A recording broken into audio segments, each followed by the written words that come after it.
I'm a 35-year-old office worker, and my husband Kevin, who is 6 years older, and I have been married for 9 years. Right now, due to some reasons, I'm living with my mom. Let me explain how I ended up in this situation. 4 years ago, Kevin and I built a house. At that time, Kevin had just changed jobs, and we didn't have much money saved or a big income. Kevin used to work for a big company, but faced constant hidden bullying from his boss.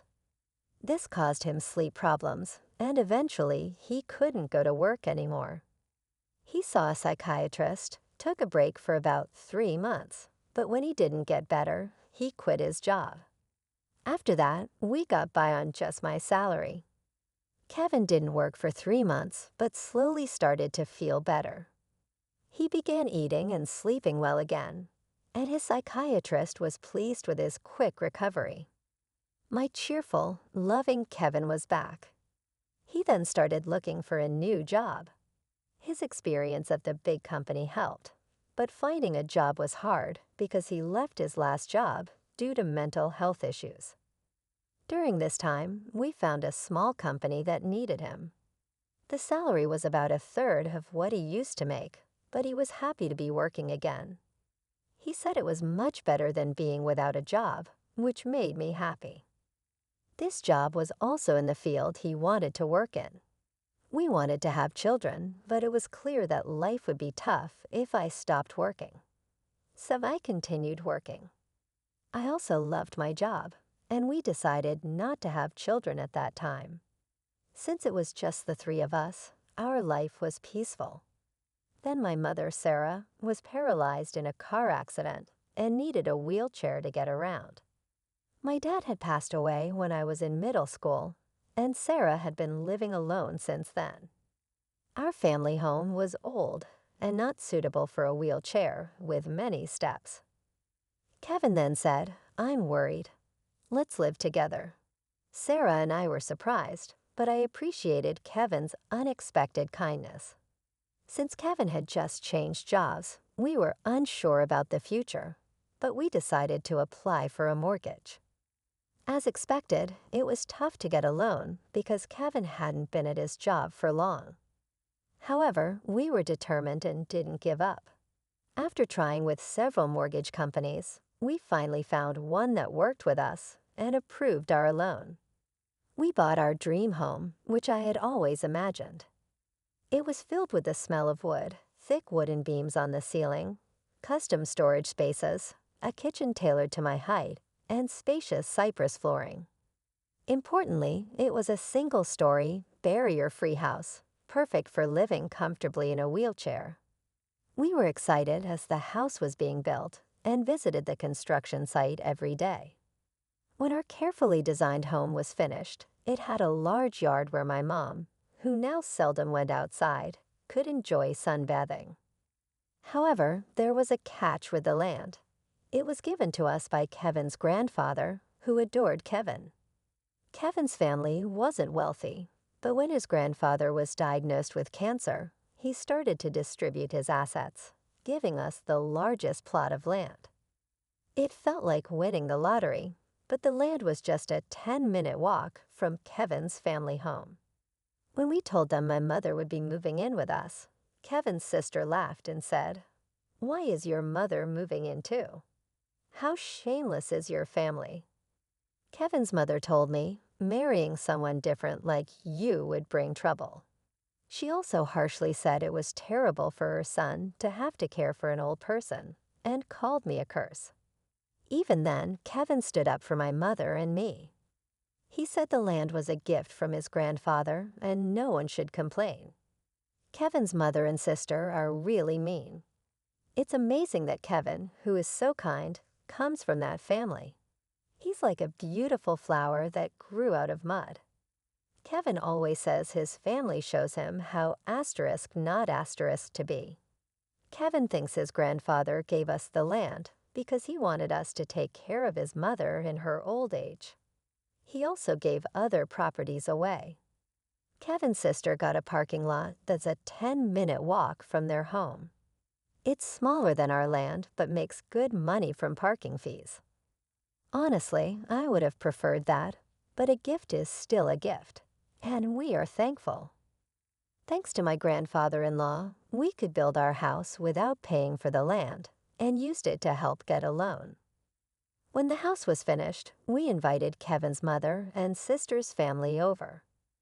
The builders told us they had visited the house several times without asking us. They showed up late without apologizing and said, "This is kind of like Grandpa's house, so it's like our house too." Kevin's sister came in with muddy shoes and said the house smelled nice and didn't need air fresheners. She and her husband walked around with muddy shoes, ignoring the slippers we offered. When I suggested they use slippers, she laughed and said it was too much trouble and we could just clean the floor. The visit was uncomfortable from the start, and they didn't bring anything with them.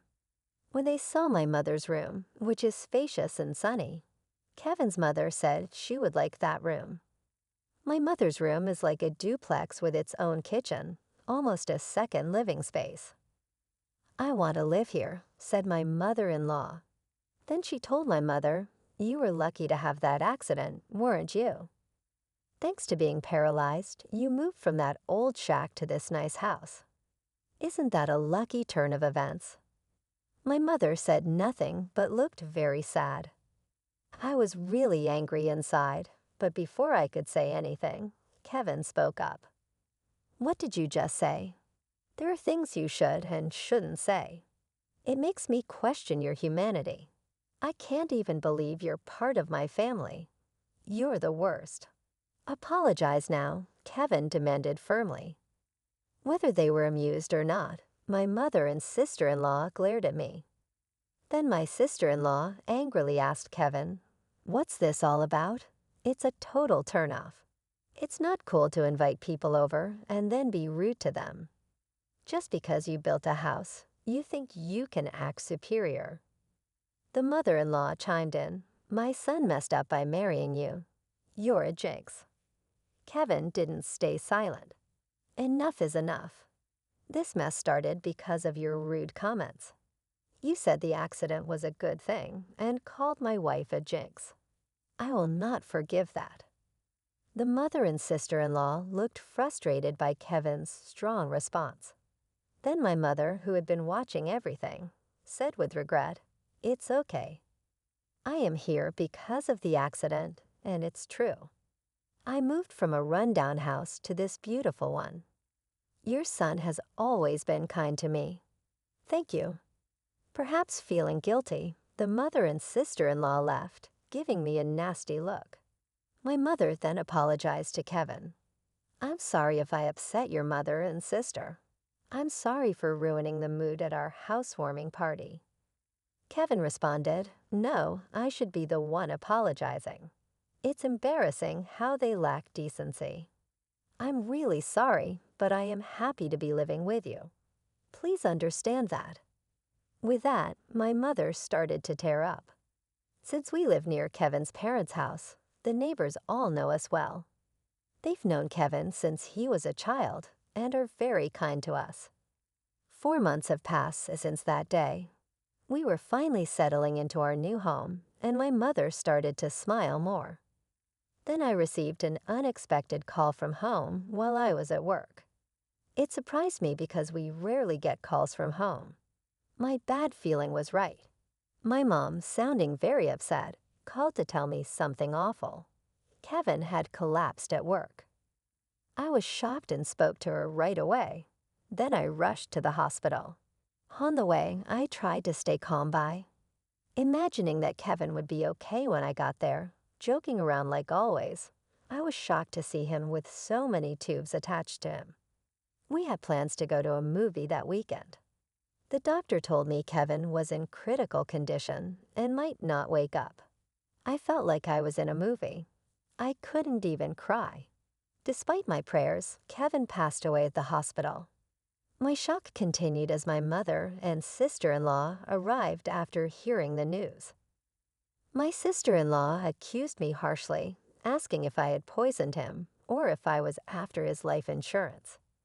My mother-in-law also blamed me, saying bad things always happened around me and called me a jinx. I was too sad to respond. Then my own mother arrived in a caregiver's taxi, crying over Kevin's death, which finally made me cry too. We both sobbed loudly. My mother-in-law rudely told us to stop the fake crying. She claimed Kevin had changed because of me and said she didn't want to see us again. She left the hospital. A funeral director came to organize Kevin's funeral, and we went to the funeral home.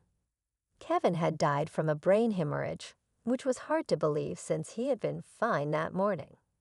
When I told my mother-in-law the funeral plans, she coldly said she wouldn't come because Kevin always sided with my mother and me. She added that her daughter wouldn't attend either. Many of Kevin's co-workers and friends came to the viewing, but neither my mother-in-law nor my sister-in-law and her husband showed up.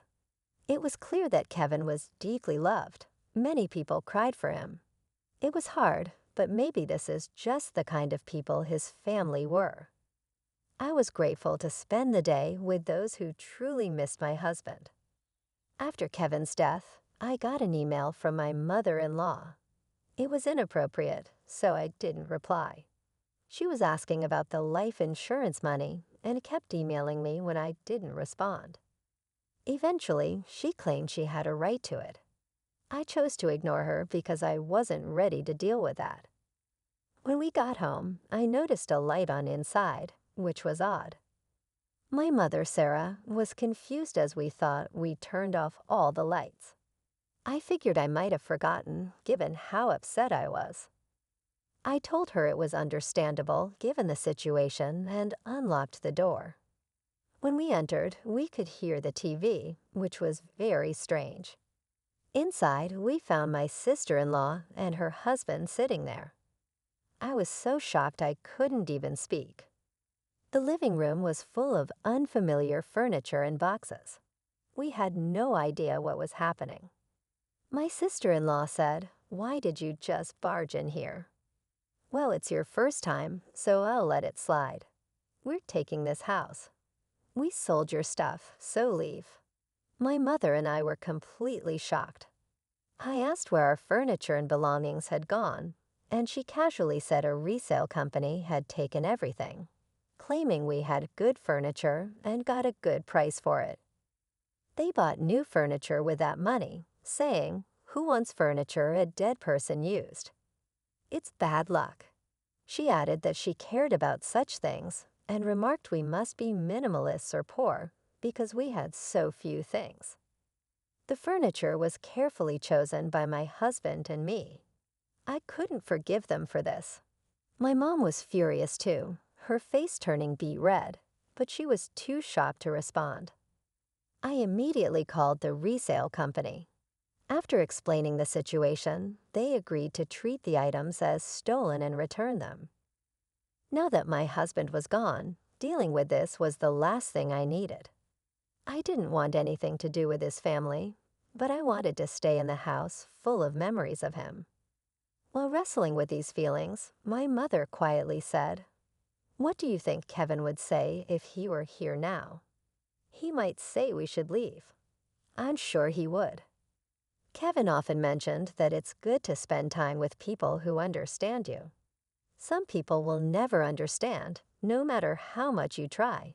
It's a waste of time dealing with them. He had been talking about his own mother and sister. I realized that if we stayed, his family would keep interfering. Acting on impulse, I signed a lease for an accessible apartment. My mom was surprised at how quickly I made the decision. I asked the resale company to hold on to the furniture for a few days, and it was moved to our new apartment 3 days later. In exchange for moving out, I made my mother-in-law and sister-in-law promise to cut ties with us. A new life began for just my mother and me in the apartment. It turns out Kevin had many life insurance policies, almost obsessively so. He used to joke, always with a smile, "When I die, you guys will be rich." True to his word, he left enough money for my mother and me to be comfortable for the rest of our lives. Since he couldn't secure a mortgage when we bought the house, Kevin, employed at a major corporation, bought the house in my name. I ensured that even if something happened to Kevin first, I wouldn't keep paying a mortgage for a house I couldn't live in. According to our agreement, the house would be auctioned off if the mortgage wasn't paid for 4 months. Time flew by, and 4 months passed quickly. Then I started receiving a lot of calls from my sister-in-law, Emily, and my mother-in-law, Maria.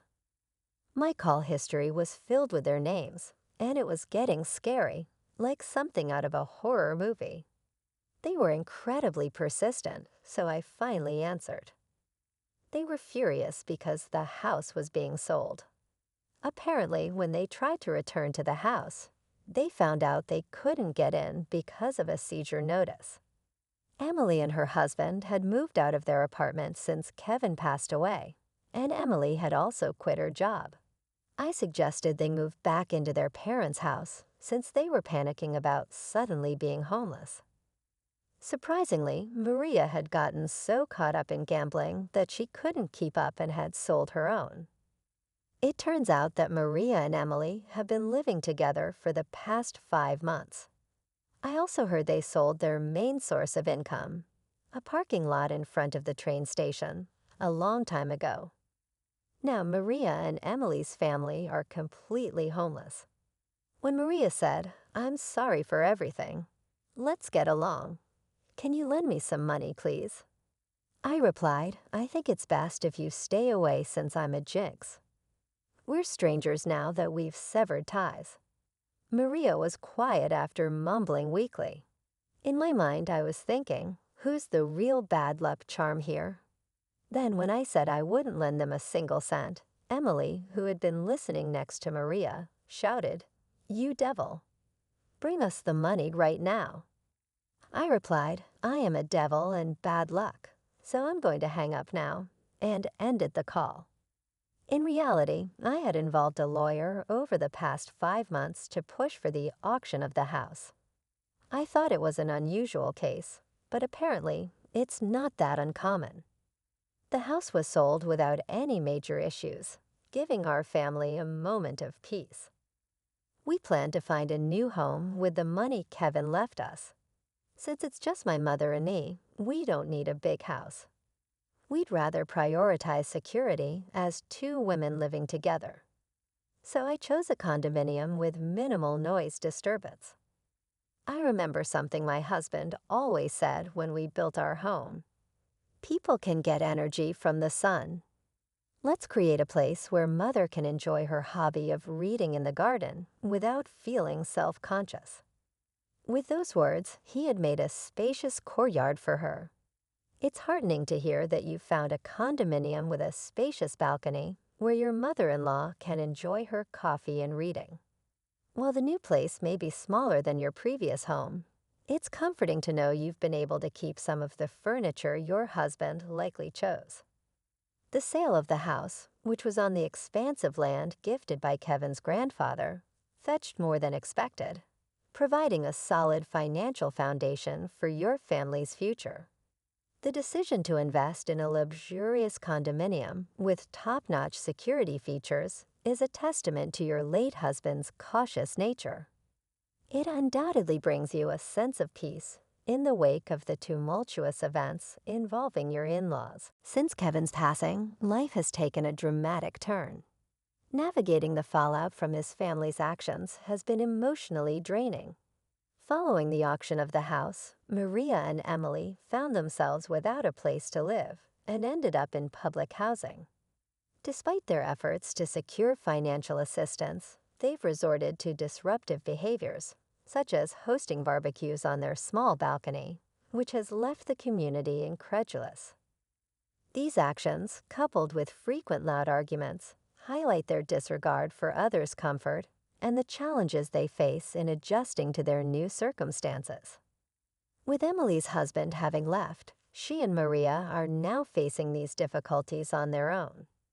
It's a difficult situation, but it's clear you've made the right choice in prioritizing your own peace and security. As you move forward with your mother in your new home, your reflections are deeply poignant and resonate with a sense of closure and determination to move forward. The stark contrast between the peaceful sanctuary you've created with your mother and the turmoil your former family is experiencing serves as a powerful reminder of the consequences of one's actions.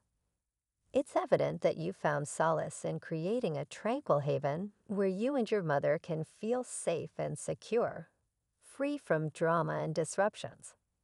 Despite the challenges you faced, you remain committed to honoring Kevin's memory by living a life filled with positivity and peace. Your decision to focus on living authentically and compassionately reflects a deep understanding of what truly matters in life. As you navigate this new chapter, guided by Kevin's spirit of kindness and resilience, you're determined to live in a way that would make him proud. Your journey of resilience, growth, and honoring Kevin's legacy serves as an inspiration to cherish moments of silence, savor memories, and embrace the beauty of living well. As you continue on this path, may you find comfort and strength in the love and laughter you shared with Kevin. May your chosen sanctuary continue to be a source of peace and joy in your life.